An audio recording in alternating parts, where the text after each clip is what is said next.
Ladies and gentlemen, welcome to the Kakasungura YouTube channel. I will never get tired to say thank you for your continued support. Straight to the point, mambo ni mengi lakini muda wa kuyasema ndio mchache. I have been assessing, William Ruto's speeches. I have been assessing Rigathi Gachagua's speeches. And of course, I have been assessing Raila Odinga's speeches.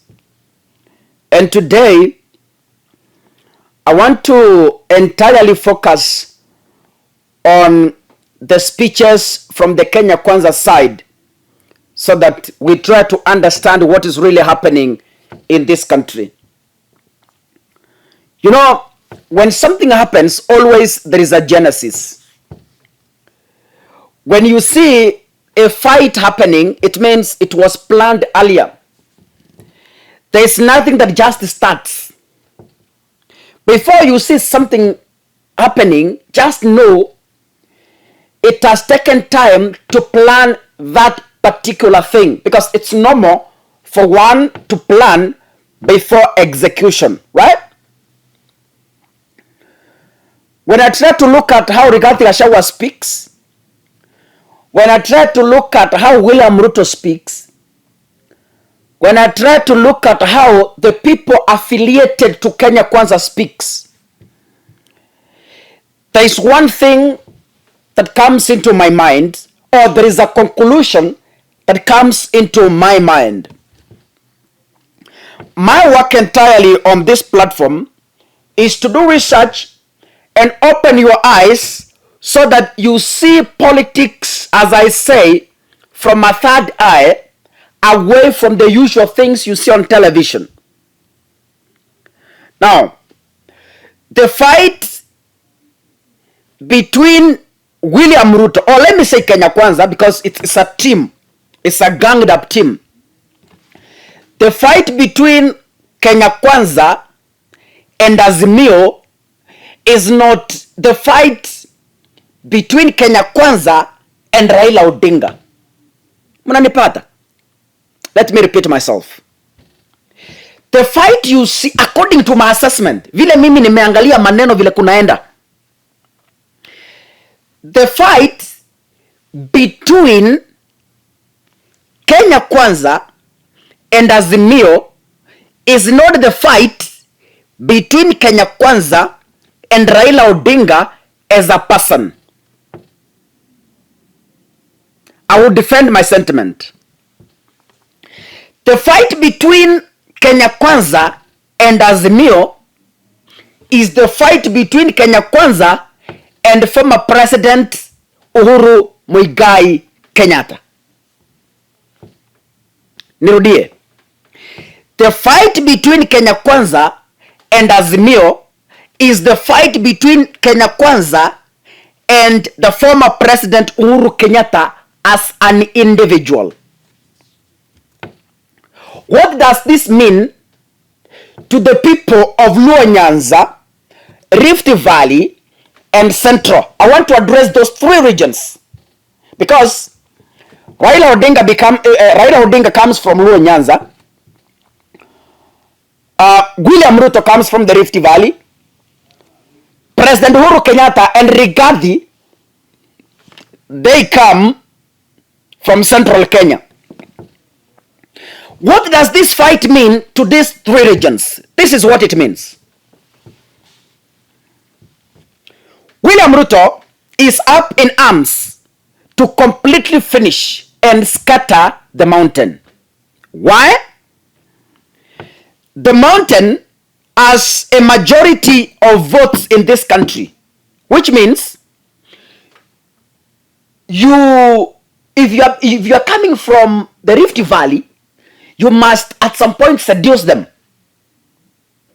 for them to support you. Even from the Luo Nyanza, you must at some point seduce them.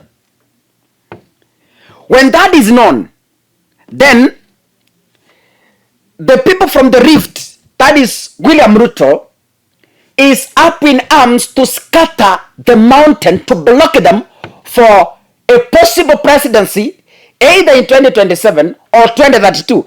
Because once William Ruto gets out of power, he could also wish to support or to install a favorable candidate who will not repeat the same mistake they are repeating now towards Uhuru Kenyatta.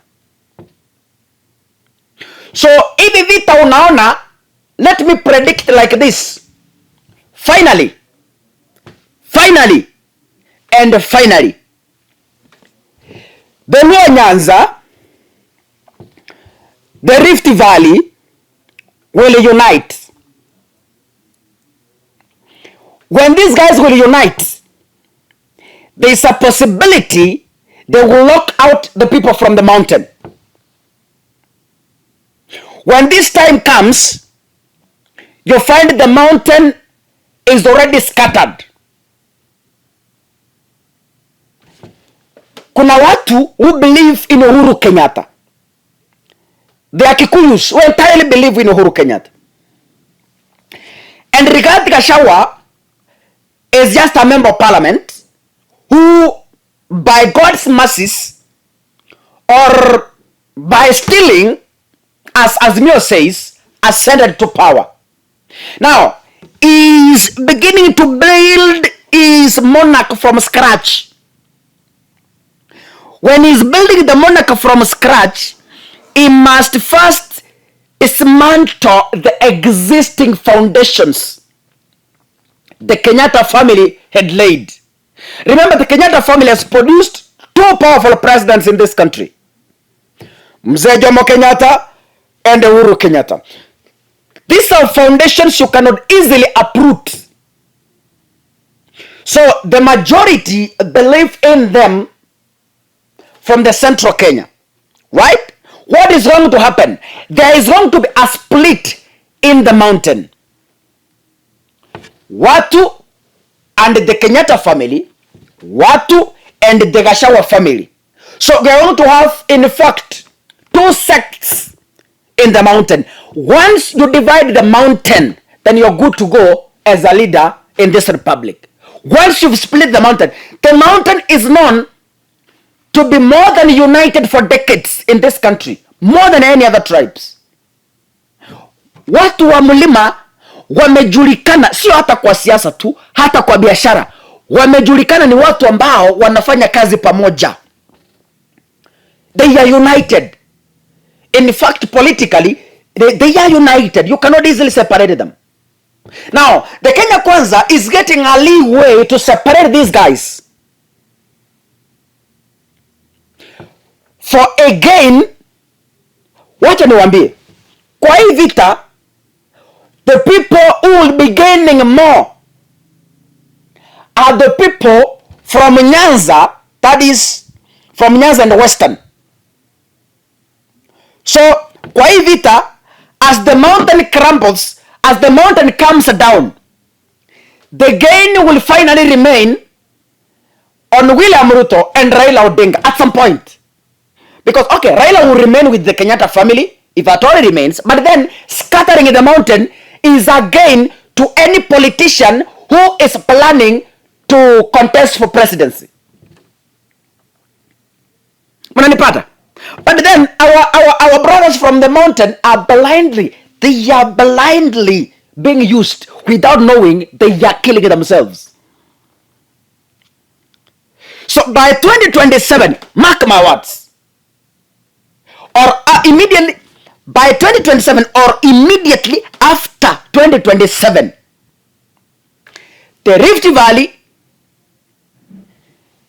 the Nyanza region, the Western region, these three regions are going to unite, and they will lock out the people from the mountain. That is a fact. Keep this video for future reference. I watched Kimani Ichung'wah yesterday on Citizen TV, and I proved the mountain is under attack. When I listen to, these people are fighting Uhuru Kenyatta. Kenya Kwanza is not fighting Raila. No. Kenya Kwanza is entirely fighting Uhuru Kenyatta. Kama hii siasa kama mnaielewa, vita haiko kati ya Raila na Kenya Kwanza. Hii vita iko kati ya Kenya Kwanza na Uhuru Kenyatta. But because Raila is a representation, that is why you blindly see they are fighting Raila. But the reality is, hii vita wanapiga Uhuru Kenyatta. Na ukifuata damu ya hawa watu vizuri, mimi vile nimeona, ukifuata hii damu vizuri, utapata number 1 and number 2 are from the same region. So number 2 is camouflaging to have been coming from the mountain, but in real sense he is an enemy in the people. Yani mtu anajifanya mwenzenu lakini anawamaliza. By the time you are done, wale mko na akili mumepata kitu nimesema. Sitaki kurudia makwena ndani zaidi. God bless you. See you in the next video, ladies and gentlemen. Asanteni sana.